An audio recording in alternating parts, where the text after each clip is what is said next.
tabii ki sağlam var.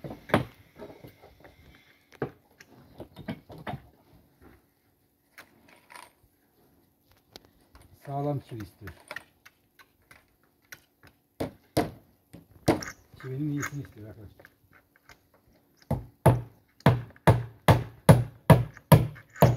Çivinin iyisi nasıl gidiyor görüyorsun. Bu kötüsü. Diğer videolarda görüşmek üzere. Beni çekme. What we're making here is what they call a cesspit. And first we have to dig 3.5 meters down and maybe 3 meters across. Fill it with stones.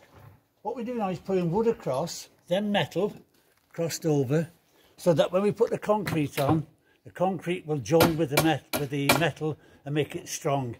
And then we'll fill it, and then after that we'll fill in, rebuild the path. But you can see how big the stones are. It doesn't matter that it's sloped. The cement will straighten. When we put the cement on later, it will be straightened out. Maybe that much, that thick with cement later.